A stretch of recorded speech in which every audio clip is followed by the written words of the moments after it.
الحمدللہ رب العالمین والصلاة والسلام علی سید المرسلین اما بعد فاعوذ باللہ من الشیطان الرجیم بسم اللہ الرحمن الرحیم الصلاة والسلام علیک یا رسول اللہ وعلی آلک واصحابک یا حبیب اللہ الصلاة والسلام علیک یا نبی اللہ وعلی آلک واصحابک یا نور اللہ۔ ناظرین، آج سے ہم ایک بہت ہی خوبصورت سلسلہ شروع کرنے جا رہے ہیں جس کا نام ہے مسلمان کو کیسا ہونا چاہیے۔ انشاءاللہ عز و جل جب آپ یہ پروگرام دیکھیں گے اس کے اندر ہم یہ جاننے کی کوشش کریں گے کہ مسلمان کے اندر کون سا وصف، کون سی عادت ہونی چاہیے اور وہ کون سا برا عمل ہے جو مسلمان کے اندر نہیں ہونا چاہیے۔ اگر آپ انشاءاللہ عز و جل پورا پروگرام دیکھیں گے تو بہت امید ہے کہ انشاءاللہ عز و جل بہت کچھ اس ایک پروگرام سے سیکھنے میں کامیاب ہو جائیں گے۔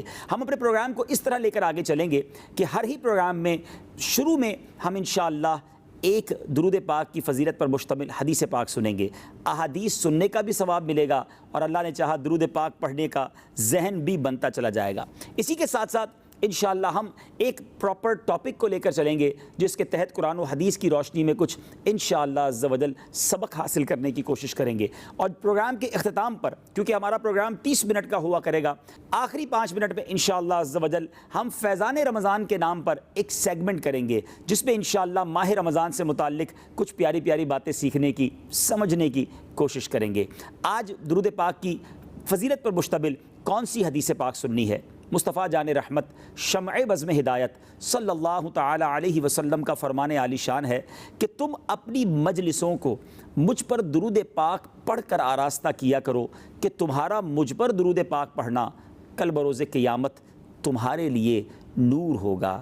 تو ناظرین، اب ذرا سوچئے، ہم جب بھی کسی گیدرنگ میں، کسی محفل میں، کسی مجلس میں بیٹھیں اور اپنی اس مجلس کو اگر ڈیکوریٹ کرنا چاہتے ہیں، مزین کرنا چاہتے ہیں، تو سرکار والا تبار صلی اللہ تعالی علیہ وسلم کی ذات والا تبار پر خصوصاً درود پاک پڑھتے رہا کریں۔ یہاں ایک مشورہ بھی دینا چاہوں گا، مبارک مہینہ ہے، رحمتوں کا مہینہ ہے، جتنا ہو سکے درود پاک پڑھتے رہا کریں۔ چلتے پھرتے اٹھتے بیٹھتے درود پاک پڑھتے رہیے اور اس کی برکتیں لوٹتے رہیے۔ دنیا بھر میں جہاں کہیں ہیں، آئیے مل کر ایک بار نبی پاک علیہ الصلوۃ والسلام کی بارگاہ میں درود و سلام کا نذرانہ پیش کرتے ہیں۔ صلو علی الحبیب صلی اللہ تعالی علی محمد صلی اللہ علیہ وسلم۔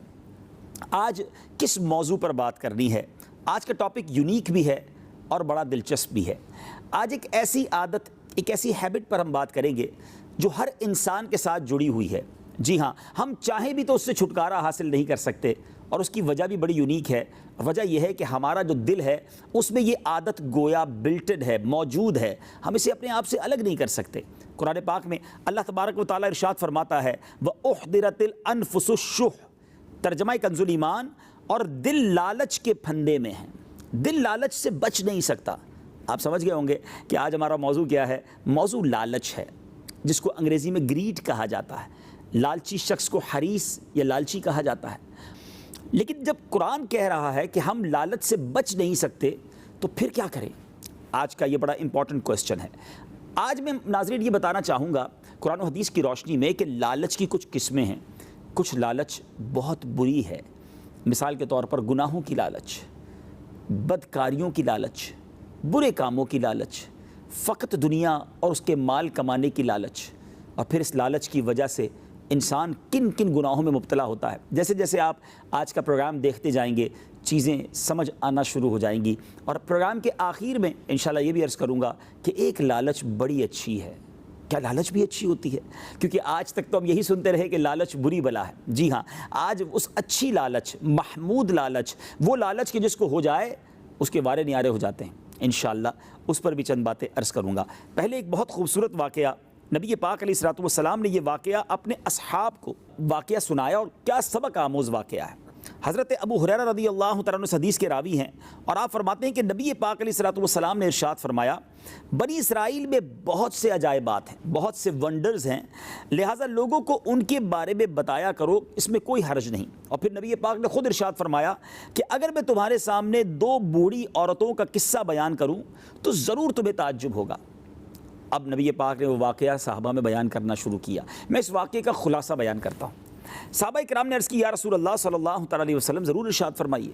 نبی پاک علیہ الصلوۃ والسلام نے فرمایا کہ بنی اسرائیل میں ایک شخص اپنی بیوی سے بہت محبت کرتا تھا، اور ان دونوں کے ساتھ ان کی نابینا اور بوڑھی مائیں بھی تھیں، یعنی میاں بیوی دونوں کی مائیں بھی ساتھ رہتی تھیں، اور ایک اور عجیب بات یہ تھی کہ وہ دونوں مائیں بوڑھی تو تھی ہی مگر نابینا بھی تھی۔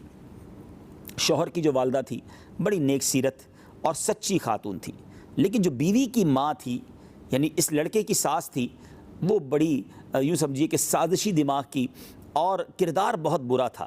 وہ اپنی بیٹی کو ہمیشہ شوہر کی والدہ کے خلاف ورغلاتی رہتی کہ جب تک یہ بڑھیا تمہارے ساتھ ہے تمہیں اپنے شوہر سے سکھ نہیں مل سکتا، تم اپنی لائف انجوائے نہیں کر سکتی۔ یہاں میں اس واقعے کو روک کر ذرا ناظرین سے بات کرنا چاہوں گا۔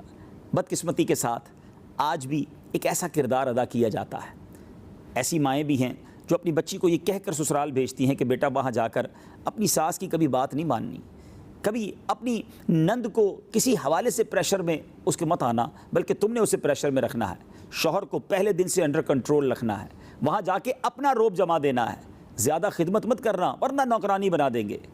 اب ذرا سوچئے پہلے دن سے ہی اگر یہ فیڈنگ ہو پھر گھر ٹوٹیں گے نہیں تو کیا ہوگا، گھروں میں لڑائیاں نہیں ہوں گی تو کیا ہوگا۔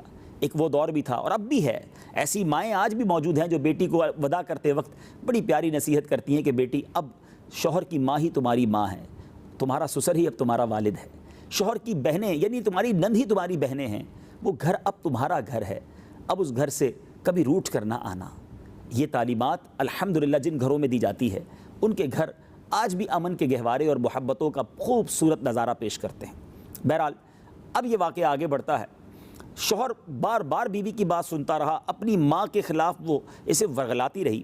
آخر کار اس بدبخت بیٹے نے کیا کیا، واقعی بڑا ہی دل خراش واقعہ ہے۔ اس بیٹے نے کیا کیا کہ اپنی ماں کو ساتھ لیا اور جنگل بیابان میں اس ماں کو اس لیے چھوڑ آیا کہ درندے ماں کو کھا پی لیں اور ماں کا دنیا سے وصال ہو جائے، ماں دنیا سے چلی جائے۔ رات گھر آ گیا، وہ ماں کو اچانک درندوں نے گھیر لیا، اندھیری رات تھی، نابینا تھی، دیکھ تو نہیں پا رہی تھی۔ فرشتے اللہ تبارک و تعالیٰ نے ایک فرشتہ بھیجا اور اس فرشتے نے آ کر ماں سے سوال کیا، اس بوڑھی ماں سے، کہ تمہیں یہ آوازیں کیسی آ رہی ہیں جو تمہارے ارد گرد ہیں؟ اس کا ذہن بڑا پازیٹیو تھا، ہمیشہ سب کا اچھا سوچتی تھی، کہتی یہ آوازیں تو مجھے بڑی بھلی لگ رہی ہیں، گائیں بکریوں اور جانوروں کی آوازیں ہیں۔ تو فرشتے نے کہا کہ پھر تو اچھا ہی ہوگا۔ یہ کہہ کر فرشتہ تو چلا گیا۔ اللہ کی قدرت دیکھیے، جب صبح ہوئی تو اس ماں کے گرد بہت ساری یعنی پوری وادی حدیث کے الفاظ کے مطابق بھیڑوں سے، گائے اور بکریوں سے بھر گئی۔ صبح بیوی نے شوہر سے کہا اب جاؤ ماں کو دیکھ کر تو آؤ، دنیا سے چلی گئی ہوگی، لاش ہی لے آؤ۔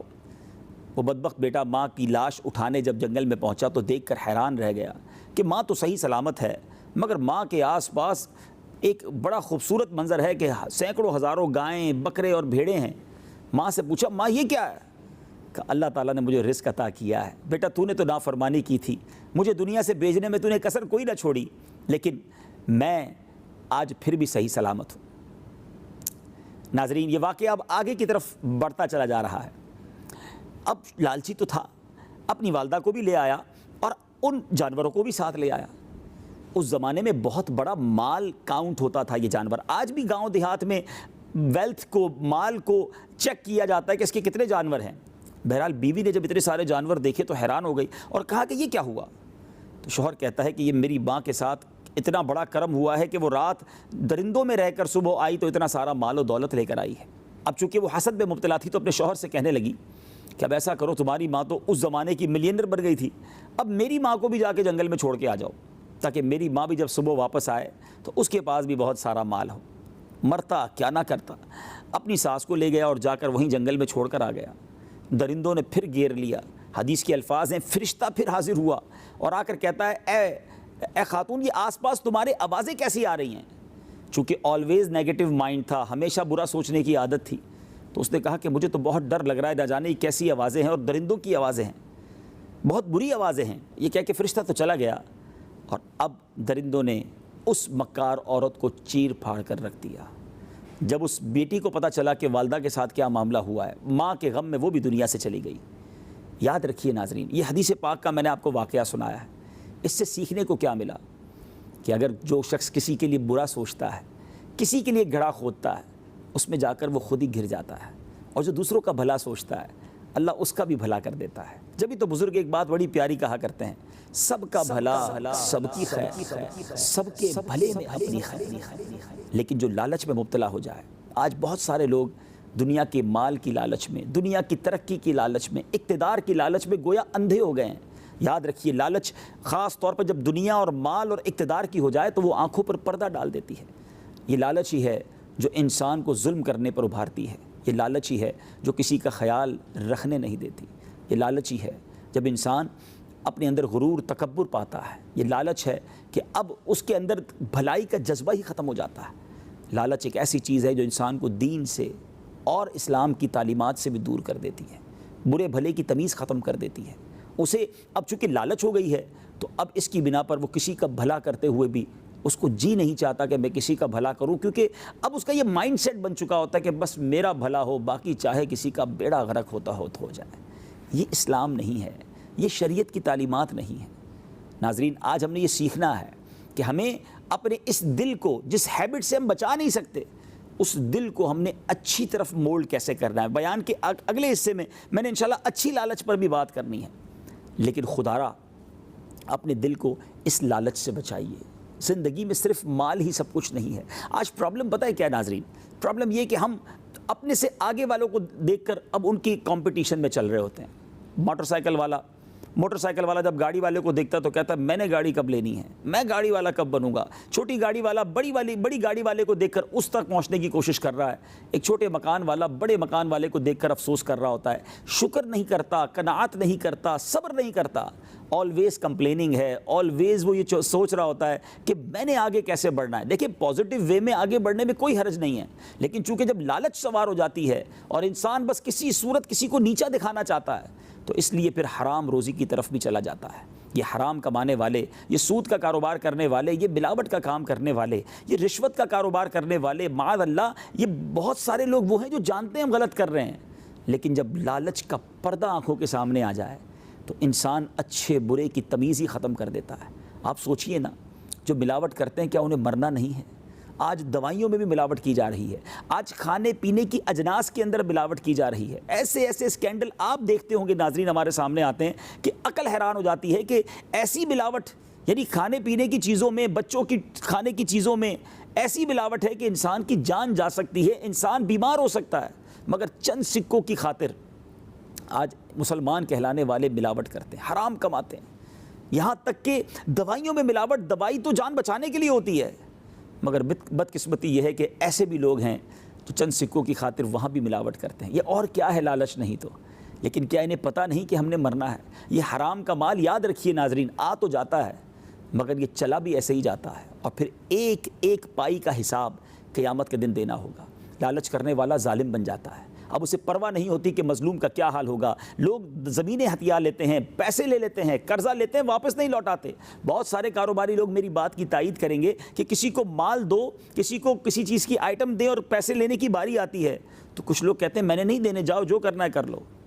ٹھیک ہے، مظلوم بیچارہ کچھ کر نہیں سکتا، مگر یاد رکھنا ہوگا ان تمام ظالموں کو کہ ایک دن آنا ہے جب مظلوم کا ہاتھ ہوگا اور ظالم کا گریبان ہوگا، اور اللہ تعالیٰ کی حمایت مظلوم کے ساتھ ہوگی، اور اس دن کیسے جواب دیں گے؟ اگر خدا نہ خواستہ میرا کوئی ایسا بھائی مجھے سن رہا ہے کہ کسی کا مال آپ کی طرف ہے، کسی کی زمین آپ کی طرف ہے، کسی کا حق آپ کی طرف ہے، پلیز اسے لوٹا دیجئے۔ آج اگر آپ نہیں دیں گے تو قیامت کے دن دینا بہت مشکل ہو جائے گا۔ اعلیٰ حضرت امام اہل سنت بڑی گہری بات فرماتے ہیں۔ آپ فرماتے ہیں کہ اگر کوئی شخص کسی کے 3 پیسے جان بوجھ کر دبا لے، اس 3 پیسوں کے بدلے only for 3 پیساز، I'm not talking about millions and billion rupees، ہزاروں لاکھوں روپے لوگ کھا جاتے ہیں، یہ تو 3 پیسوں کی بات ہو رہی ہے۔ آپ فرماتے ہیں کہ اس کے بدلے 700 مقبول با جماعت نمازیں دینا پڑ جائیں گی۔ 3 پیسے کے بدلے 700 مقبول با جماعت نمازیں دینی پڑیں گی۔ تو جو ہزاروں لاکھوں روپے کھا جاتے ہیں، جو زمینوں پہ قبضہ کر لیتے ہیں، جو نہیں دیتے لوگوں کو ان کا حق، یاد رکھیے آج کوئی کچھ نہیں بگاڑ سکتا، اس کا مطلب یہ نہیں کہ کل بھی کچھ نہیں بگاڑ سکے گا۔ ایک بار نبی پاک علیہ الصلوۃ والسلام نے صحابہ کی جماعت میں کوسچن کیا، اور یہی سوال ناظرین میں آپ سے کرنا چاہتا ہوں۔ پیارے آقا نے سوال کیا کہ بتاؤ مفلس کون ہے؟ صحابہ کرام علیہ رضوان نے عرض کیا کہ حضور مفلس وہ ہے جس کے پاس درہم و دینار نہیں ہے، اور شاید آپ کا بھی جواب یہی ہوگا کہ غریب تو وہی ہے جس کے پاس پیسہ نہیں ہے۔ پیارے آقا علیہ الصلوۃ والسلام نے جو ارشاد فرمایا، جس کا مضمون میں بیان کرنے جا رہا ہوں، وہ ہم سب کے لیے زبردست میسج ہے۔ کونین کے والی فرماتے ہیں مفلس وہ ہے جو قیامت کے دن ڈھیر ساری نیکیاں لے کر آئے گا، نمازیں بھی ہوں گی، روزے بھی ہوں گے، حج بھی ہوں گے، ہو سکتا ہے بہت سارے نمازی روزہ دار مجھے سن رہے ہوں، بہت اچھی بات ہے، ضرور نمازیں پڑھیے، ضرور روزے رکھیے، حج بھی کیجیے، زکوٰۃ بھی دیجیے، لیکن لوگوں کے حقوق بھی ادا کیجیے، ظلم نہ کیجیے، تکلیف نہ دیجیے۔ اب سنیے، پیارے آقا علیہ الصلوۃ والسلام فرماتے ہیں کہ مفلس وہ ہے کہ جو نماز، روزے، حج اور زکوٰۃ نیکیاں لے کر آئے گا، مگر اس حال میں آئے گا کہ کسی کا دل دکھایا ہوگا، کسی کو گالی نکالی ہوگی، کسی کا مال دبایا ہوگا۔ اب یہ وہ سینیریو ہے کہ آج بہت سارے لوگ اس طرح کی لائف گزار رہے ہیں۔ اب نبی پاک فرماتے ہیں کہ اب اللہ تبارک و تعالیٰ کی بارگاہ میں وہ مظلوم کھڑے ہو جائیں گے اور رب تعالیٰ سے عرض کریں گے مولا ہمارا حق دلا۔ تو اب کیا ہوگا؟ اب یہ ہوگا کہ ایک ایک کر کے نیکیاں لے کر جائیں گے۔ نبی پاک فرماتے ہیں کہ وہ لوگ نیکیاں لے کر جائیں گے، اور پیارے آقا علیہ الصلوۃ والسلام فرماتے ہیں کہ نیکیاں ختم ہو جائیں گی، مگر ابھی بھی لوگ باقی بچیں گے۔ نیکیاں ختم، حقوق لینے والے کھڑے ہوں گے رب کی بارگاہ میں۔ اب پیارے آقا علیہ الصلوۃ والسلام فرماتے ہیں مظلوموں کے گناہ اس شخص کے سر پر ڈالے جائیں گے، اور پھر یہ تہی دامن ہو جائے گا، اور قیامت کے دن اعلان ہوگا کہ یہ وہ شخص ہے جو ڈھیر ساری نیکیاں لے کر آیا، مگر آج لوگوں کے حق دبا کر، لوگوں کو تکلیف پہنچا کر آیا تھا، اس لیے اسے جہنم میں ڈالا جا رہا ہے۔ پلیز سمجھیے اس بات کو، کسی کا دل نہ دکھائیے، کسی کا مال نہ دبائیے، کسی پر ظلم نہ کیجیے، لوگوں کو خوش کر کے، لوگوں کی خیر خواہی کر کے زندگی گزاریے۔ بہرحال لالچ ایک ایسی بری بلا ہے کہ جس کی وجہ سے انسان بہت سارے گناہوں کی طرف چلا جاتا ہے۔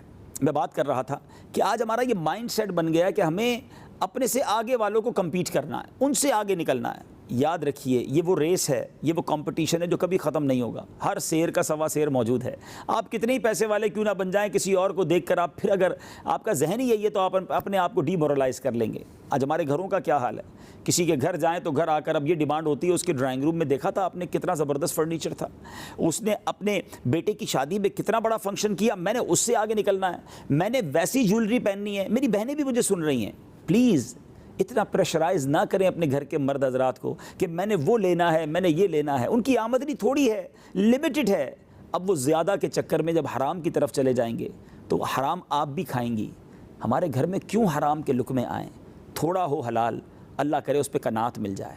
اب ہو سکتا ہے سوال ذہن میں آئے کہ ہمارا ذہن تو بنتا ہے دوسروں کو دیکھ کر، تو اب کیسے اپنے آپ کو سیٹسفائی کریں؟ تو ایک بڑا خوبصورت قول ہے بزرگان دین کا۔ آپ فرماتے ہیں کہ انسان نعمتوں میں اپنے سے پیچھے والے کو دیکھے اور نیکیوں میں اپنے سے آگے والے کو دیکھے۔ ہم بالکل الٹا چلتے ہیں، ہم نعمتوں میں اپنے سے آگے والے کو دیکھ رہے ہوتے ہیں، نیکیوں میں اپنے سے پیچھے والے کو دیکھ رہے ہوتے ہیں۔ نیکیوں میں کوئی کہے نا جناب پورے رمضان کے روزے کیوں نہیں رکھتے؟ تو کوئی کہتا ہے جناب میں 20 تو رکھتا ہوں، میرا دوست ہے وہ تو ایک بھی نہیں رکھتا۔ ارے جناب آپ فجر کی نماز چھوڑ دیتے ہیں۔ ارے بھائی میری فجر کی نماز ہی قضا ہوتی ہے نا، ہمارے کئی لوگ تو جمعہ ہی پڑھتے ہیں صرف۔ یعنی نیکیوں میں کم والوں کو دیکھ رہے ہیں، مال اور دولت اور دنیا میں آگے والوں کو دیکھ رہے ہیں۔ ٹوٹلی رانگ ہے۔ ہمیں کرنا کیا چاہیے؟ ہمیں یہ کرنا چاہیے کہ اگر مثال کے طور پہ میرا کوئی ایسا بھائی مجھے دیکھ رہا ہے کہ چھوٹے سے مکان میں رہتا ہے اور ہر وقت یہ کرتا رہتا ہے کہ میرے پاس چھوٹا سا ہی مکان ہے، تو اس کے لیے اس کو چاہیے کہ وہ ان لوگوں کو دیکھے جو جھونپڑی میں رہتے ہیں۔ جو جھونپڑی میں رہنے والا ہے اگر مجھے دیکھ رہا ہے تو وہ ان کے بارے میں سوچے جو روڈ پہ سوتے ہیں، اور اگر کوئی سڑک پر ہی سوتا ہے تو وہ اس بات پر اللہ کا شکر ادا کرے کہ مالک تیری مہربانی، سڑک پہ سو رہا ہوں، ہسپتال کے بیڈ پر نہیں سو رہا، کسی جیل کی کال کوٹری میں نہیں۔ ہزاروں لاکھوں لوگ جیلوں میں بھی تو ہے نا، اللہ نے ہمیں آزاد رکھا، یہ اللہ کی نعمت نہیں؟ کیسے کیسے بیمار ہیں آج دنیا میں، ایسے ایسے بیمار ہیں، اتنی بیماریاں ہیں، کھانا بھی نہیں کھا سکتے۔ ہاسپٹل کے بستروں پر جا کر تو دیکھیے ذرا، اللہ نے مجھے چلتا پھرتا رکھا ہے اور پھر بھی میں ڈی مورلائز ہوتا رہوں کہ رب نے مجھے کچھ دیا نہیں ہے۔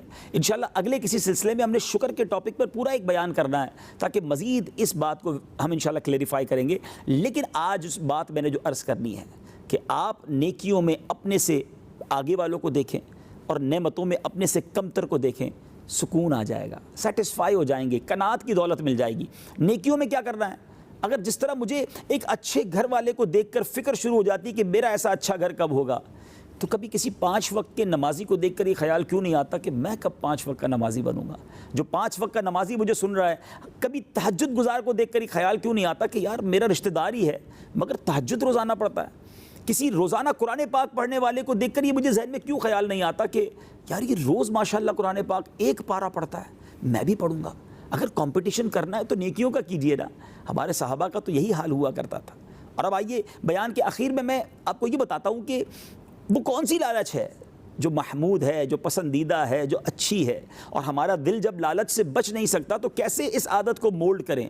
تو جناب وہ لالچ ہے نیکیوں کی لالچ، اللہ کرے مجھے اور آپ کو نیکیوں کی لالچ نصیب ہو جائے، یہ ذہن بن جائے کہ اس دنیا میں زیادہ سے زیادہ نیکیاں کما کے جانا، جی نہ بھرے نیکیاں کر کے، سجدہ کروں تو سجدے ہی کرنے کا دل چاہے، اے کاش تلاوت کروں تو پڑھتا ہی چلا جاؤں۔ ہمارے بزرگان دین کا انداز ایسا ہی تو تھا نا، کیا آپ نے نہیں سنا؟ شیخ عبد القادر جیلانی رضی اللہ تعالیٰ عنہ نے 15 سال تک روزانہ رات ایک قرآن پاک ختم کیا۔ امام اعظم ابو حنیفہ رضی اللہ تعالیٰ عنہ 40 سال تک عشاء کے وضو سے فجر کی نماز ادا کرتے رہے۔ یہ کیسے ساری رات عبادت کرتے، یہ کیسے ساری رات قرآن پڑھتے؟ 1,000 نوافل اولیاء کرام سے ثابت ہیں وہ ایک رات میں پڑھا کرتے تھے، کیونکہ انہیں نیکیوں کی لالچ تھی۔ حضرت ابو بکر صدیق رضی اللہ تعالیٰ عنہ کو کون نہیں جانتا؟ آپ یار غار بھی ہیں اور یار مزار بھی ہیں رضی اللہ تعالیٰ عنہ۔ اتنا بڑا مرتبہ ہونے کے باوجود نیکیوں کا شوق کیسا تھا کہ ایک بار سرور کائنات علیہ الصلوۃ والسلام نے کوسچن کیا، صحابہ کرام موجود تھے کہ بتاؤ آج کون ہے جس نے روزہ رکھا ہے؟ وہ رمضان کا مہینہ نہیں تھا۔ صدیق اکبر رضی اللہ تعالیٰ عنہ نے کہا حضور آج میں نے روزہ رکھا ہے۔ پیارے آقا علیہ الصلوۃ والسلام نے ارشاد فرمایا اچھا یہ بتاؤ تم میں سے وہ کون ہے جس نے آج مسکین کو کھانا کھلایا ہے؟ حضرت صدیق اکبر رضی اللہ تعالیٰ عنہ نے عرض کی حضور آج میں نے مسکین کو کھانا بھی کھلایا۔ آقا علیہ الصلوۃ والسلام نے پھر کوسچن کیا، بتاؤ کون ہے تم میں سے جس نے آج کسی جنازے میں شرکت کی ہے؟ کہا حضور آج میں نے جنازے میں بھی شرکت کی ہے۔ نبی پاک علیہ الصلوۃ والسلام نے فرمایا کہ آج وہ کون ہے جس نے کسی مریض کی عیادت کی ہے؟ آپ رضی اللہ تعالیٰ عنہ عرض کرتے ہیں کہ حضور آج میں نے مریض کی بھی عیادت کی ہے۔ اللہ اکبر۔ نبی پاک صلی اللہ تعالیٰ علیہ وسلم نے ارشاد فرمایا کہ جس شخص میں یہ چاروں خصلتیں جمع ہو جائیں اس پر جنت واجب ہو جاتی ہے۔ ذرا سوچئے ناظرین، یہ کیوں اتنا شوق تھا؟ ایک ہی دن میں اتنی نیکیاں کیوں کرنی تھی؟ they know very well that we have to go، ہم سب کو جانا ہے تو زیادہ نیکیاں لے کر نہ جائیں، زیادہ برکتیں لے کے نہ جائیں۔ ہمارے اسلاف اللہ کا ذکر کتنا کرتے تھے۔ حضرت جنید بغدادی رحمۃ اللہ تعالی کو کون نہیں جانتا؟ اولیاء کرام میں بہت بڑا آپ کا نام ہے، مگر آپ اتنا ذکر اللہ کرتے کہ ایک بار ایک باربر شاپ، ایک نائی کی دکان پر گئے اور نائی نے کہا حضور تھوڑی دیر کے لیے خاموش ہو جائیں، آپ کی مونچھیں کاٹنی ہیں، اگر آپ خاموش نہیں ہوں گے تو آپ کو کٹ لگ سکتا ہے۔ حضرت جنید بغدادی رحمۃ اللہ تعالی نے کمال کا جواب دیا۔ آپ فرماتے ہیں زخم لگتا ہے تو لگ جائے، تم اپنا کام کرو، میں اللہ کا ذکر کو موقوف نہیں کر سکتا۔ اتنی نیکیاں چاہیے تھیں، اتنا ثواب چاہیے تھا، کیوں؟ انہیں لالچ تھی نیکیوں کی، وہ چاہتے تھے زیادہ سے زیادہ ثواب حاصل کر لیں۔ کاش میرا اور آپ کا یہ ذہن بن جائے۔ ہم سوشل میڈیا پر گھنٹوں نکال دیتے ہیں، بہت سارے ایسے کاموں میں ہم اپنا وقت گزار رہے ہیں جس میں کوئی ثواب نہیں ہے۔ کیوں نہ ہم زیادہ سے زیادہ نیکیاں کما لیں؟ دیکھیں دنیا کا دستور ہے ہم بہت سارا کام کریں تو اچھے پیسے ملتے ہیں، اچھی ارننگ کے لیے ٹف محنت کرنی پڑتی ہے، لیکن اللہ کی رحمت دیکھیں تھوڑا سا کام کریں ثواب کتنا عطا فرماتا ہے۔ ناظرین ذرا مل کر میرے ساتھ کہیے نا سبحان اللہ، اب کہیے الحمدللہ، اب کہیے اللہ اکبر۔ کتنی دیر لگی؟ چند سیکنڈ ہی تو لگے نا، سبحان اللہ۔ لیکن میرے نبی علیہ الصلوۃ والسلام کے سچے وعدے ہیں، جو ایک بار سبحان اللہ کہے اس کے لیے جنت میں درخت لگا دیا جاتا ہے، ایک بار الحمدللہ کہے جنت میں درخت لگا دیا جاتا ہے، ایک بار اللہ اکبر کہے اس کے لیے جنت میں درخت لگا دیا جاتا ہے۔ پھر کیوں نہ ہم اللہ کا ذکر صبح و شام کریں، نبی پاک پر درود پڑھتے رہیں، جیسے ہی تھوڑا موقع ملے یاسین شریف کیوں نہ پڑھ لوں، 6-7 منٹ میں 10 قرآن پاک پڑھنے کا ثواب۔ کاش میرا اور آپ کا یہ ذہن بن جائے کہ جو ہمارے پاس پورے دن میں پیسج آف ٹائم ہوتے ہیں ہم اس میں کچھ نیکیاں کرنے کی عادت ڈال لیں، کچھ علم دین حاصل کرنے کی عادت ڈال لیں، تو انشاءاللہ روزانہ بہت ساری نیکیاں ہم جمع کر سکتے ہیں۔ تو بہرحال مختصر سا چونکہ پروگرام ہے تو لالچ کے دونوں اسپیکٹ بیان کرنے کی کوشش کی۔ ایک لالچ وہ ہے جو شریعت کو پسند نہیں ہے، جس کی وجہ سے انسان حرام روزی کی طرف، ظلم و ستم کی طرف اور اللہ کی نافرمانی کی طرف چلا جاتا ہے، اور ایک لالچ وہ ہے جو نیکیوں کی لالچ ہے۔ اللہ مجھے اور آپ کو نیکیوں کا حریص بنائے اور خوب نیکیاں کمانے کی توفیق عطا فرمائے۔ تو مسلمان ایسا لالچی نہیں ہوتا کہ جس سے لوگوں کو تکلیف ہو اور حرام کی طرف جائے۔ مسلمان کیسا ہوتا ہے؟ وہ نیکیوں کا حریص ہوتا ہے۔ اللہ مجھے اور آپ کو نیکیوں کا حریص بنائے۔ ناظرین روزانہ اپنے سلسلے کے اس پروگرام کے اختتام پر ہم ایک خوبصورت سیگمنٹ کیا کریں گے جس کا نام ہے فیضان رمضان۔ آئیے چلتے ہیں اپنے سیگمنٹ کی طرف، فیضان رمضان۔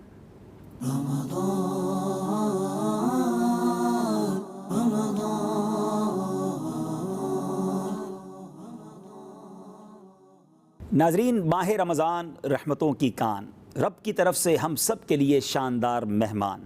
اس مہینے کی تو کیا ہی بات ہے، ہر گھڑی رحمت بھری ہے۔ پہلا عشرہ عشرہ رحمت، دوسرا عشرہ عشرہ مغفرت، اور تیسرا عشرہ جہنم سے آزادی کا عشرہ۔ یہ وہ مہینہ ہے جس میں قرآن کا نزول ہوا، سبحان اللہ۔ قرآن مجید فرقان حمید میں رب تعالیٰ اس مبارک مہینے کے بارے میں کیا فرماتا ہے، آئیے قرآن پاک کی کچھ آیات سنتے ہیں اور اس کا ترجمہ سنتے ہیں۔ شہر رمضان الذی انزل فیہ القرآن ھدی للناس وبینات من الہدی والفرقان فمن شہد منکم الشہر فلیصمہ ومن كان مريضا أو على سفر فعدة من أيام أخر يريد الله بكم اليسر ولا يريد بكم العسر ولتكملوا العدة ولتكبروا الله على ما هداكم ولعلكم تشكرون۔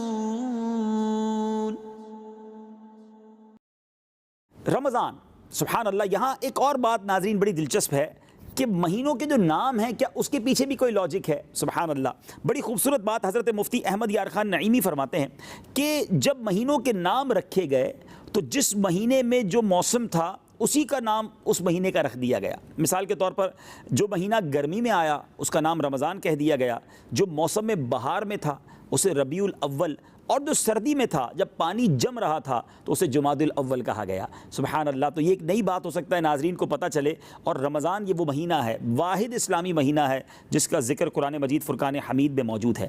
رمضان کی تو کیا بات ہے، ایک بہت خوبصورت حدیث پاک سنیے، ایمان تازہ ہو جائے گا۔ آج چونکہ پہلا پروگرام ہے تو آج فیضان رمضان میں ہم فضائل رمضان سنیں گے تاکہ مزید موٹیویشن ملے، مزید عبادت کا ذوق بڑھے۔ حضرت سیدنا ابو سعید خدری رضی اللہ تعالیٰ عنہ سے روایت ہے، مکی مدنی سلطان رحمت عالمیان صلی اللہ تعالیٰ علیہ وسلم کا فرمان رحمت نشان ہے، جب ماہ رمضان کی پہلی رات آتی ہے تو آسمانوں کے دروازے کھول دیے جاتے ہیں اور آخری رات تک جو بند نہیں ہوتے، اور جو کوئی بندہ اس ماہ مبارک کی کسی رات میں بھی نماز پڑھتا ہے تو اللہ عز و جل اس کے ہر سجدے کے عوض یعنی اس کے بدلے میں اس کے لیے 1500 نیکیاں لکھتا ہے اور اس کے لیے جنت میں سرخ یاقوت کا گھر بناتا ہے۔ بس جو کوئی ماہ رمضان کا پہلا روزہ رکھتا ہے تو اس کے سابقہ گناہ معاف کر دیے جاتے ہیں اور اس کے لیے صبح سے شام تک 70,000 فرشتے دعائے مغفرت کرتے رہتے ہیں۔ رات اور دن میں جب بھی وہ سجدہ کرتا ہے اس کے ہر سجدے کے بدلے اسے جنت میں ایک ایسا درخت عطا کیا جاتا ہے کہ اس کے سائے میں گھڑ سوار جو ہے 500 برس تک چلتا رہے۔ اللہ اکبر۔ ہر گھڑی گویا برکتوں والی ہے، پھر کیوں نہ روزے رکھیں، پھر کیوں نہ رب کو راضی کریں اور اس مہینے میں خوب اللہ تبارک و تعالیٰ کی بارگاہ میں گریہ وزاری کریں۔ ذرا نبی پاک کی حدیث پاک سمجھیے گا، اس سے اور احساس ہوگا کہ اس مہینے کی کیا قدر ہے۔ میرے آقا علیہ الصلوۃ والسلام فرماتے ہیں، اگر بندوں کو معلوم ہوتا کہ رمضان کیا ہے تو میری امت تمنا کرتی کہ کاش پورا سال ہی رمضان ہوتا۔ اللہ اکبر۔ عاشقان رمضان ایسے بھی ہیں جو پورا سال رمضان کا انتظار کرتے ہیں، اور کچھ بدقسمت ایسے بھی ہیں کہ رمضان آتا ہے تو برڈن فیل کرتے ہیں۔ یاد رکھیے، روزے رکھتے وقت، تراویح پڑھتے وقت، رات میں قیام کرتے وقت اور دن میں عبادت کرتے وقت کبھی بھی یہ خیال نہ آنے دیجیے گا کہ یہ ہم پر کوئی برڈن ہے، یہ اللہ کی رحمت ہے، یہ اللہ کی عطا ہے۔ روزہ رکھ کر اور شکر ادا کیجئے کہ مالک تیری مہربانی، تو نے صحت دی کہ میں نے آج روزہ رکھا، تو نے میرے پیر سلامت رکھے کہ آج میں نے کھڑے ہو کر تراویح ادا کی۔ کئی ایسے بیمار ہیں جو روزہ رکھنا چاہتے ہیں، صحت اجازت نہیں دے پا رہی، کھڑے ہی نہیں ہو سکتے، ہاسپٹلس کے بیڈ پر لیٹے ہیں، نماز ان کو بہت یاد آتی ہے۔ اللہ نے مجھے اور آپ کو یہ نعمتیں دی ہیں تو ہمیشہ یاد رکھیں، عبادت کیجئے خوش دلی کے ساتھ، اوپن ہارٹڈلی اللہ کی عبادت کیا کریں، خوشی کے ساتھ کیا کریں، اس کی برکتیں اور ہیں۔ اچھا، اس امت کو سبحان اللہ جو 5 کرم ملے ہیں سبحان اللہ ماہ رمضان کے مہینے میں، جو اس سے پہلے کسی امت کو نہیں دیے گئے۔ چنانچہ نبی پاک علیہ الصلوۃ والسلام کا فرمان ہے، میری امت کو ماہ رمضان میں 5 ایسی چیزیں عطا کی گئیں جو مجھ سے پہلے کسی نبی کو نہ ملیں۔ نمبر 1، جب رمضان المبارک کی پہلی رات آتی ہے تو اللہ تبارک و تعالیٰ ان کی طرف نظر رحمت فرماتا ہے، اور جس کی طرف اللہ عز و جل نظر رحمت فرمائے اسے کبھی بھی عذاب نہ دے گا۔ اللہ اکبر۔ First night of Ramadan is very important. دوسری بات، شام کے وقت ان کے منہ کی جو بو ہوتی ہے، جو بھوک کی وجہ سے روزہ دار کے منہ سے بو نکلتی ہے، آقا فرماتے ہیں کہ وہ اللہ عز و جل کے نزدیک مشک کی خوشبو سے بھی بہتر ہے۔ اللہ اکبر۔ نمبر 3، فرشتے ہر رات اور دن ان کے لیے دعائے مغفرت کرتے رہتے ہیں۔ اور نمبر 4، اللہ تعالیٰ جنت کو حکم فرماتا ہے، میرے نیک بندوں کے لیے مزین ہو جا، ڈیکوریٹ ہو جا، ان قریب دنیا کی مشقت سے میرے گھر اور کرم میں راحت پائیں گے۔ گویا جنت تیار ہو رہی ہے رمضان کے روزے داروں کے لیے۔ اور آقا علیہ الصلوۃ والسلام فرماتے ہیں 5ویں چیز، جب ماہ رمضان کی آخری رات آتی ہے تو اللہ عز و جل سب کی مغفرت فرما دیتا ہے۔ قوم میں سے ایک شخص نے کھڑے ہو کر عرض کی، یا رسول اللہ صلی اللہ تعالیٰ علیہ وسلم، کیا وہ لیلۃ القدر ہے؟ فرمایا نہیں، کیا تم نہیں دیکھتے کہ مزدور جب اپنے کاموں سے فارغ ہو جاتے ہیں تو انہیں اجرت دی جاتی ہے؟ تو کیوں نہ اس مہینے میں خوب کوششیں کریں۔ ناظرین، سلسلے کا وقت اب اختتام کے قریب ہے۔ ہمارا سلسلہ مسلمان کو کیسا ہونا چاہیے، اگلے سلسلے میں ایک اور خوبصورت ٹاپک لے کر حاضر ہوں گے، اور انشاءاللہ عز و جل فیضان رمضان سیگمنٹ میں کچھ اور رمضان کے مسائل اور فضائل سنیں گے۔ انشاءاللہ اگلے سلسلے میں پھر ملاقات ہوگی۔ آپ ہمیں اپنی دعاؤں میں یاد رکھیں، ہم آپ کے لیے دعا گو ہیں۔ رب کریم صحت کے ساتھ، عافیت کے ساتھ پورے روزے رکھنا، پوری تراویح پڑھنا اور خوب عبادت کرنا نصیب فرمائے، اور مغفرت پانے والوں میں مولا کریم ہم سب کا نام بھی تحریر فرمائے۔ صلو علی الحبیب صلی اللہ تعالی علی محمد صلی اللہ علیہ وسلم۔ ایک ہو ہم سب مسلمان، ایک اپنی ہے ڈگر۔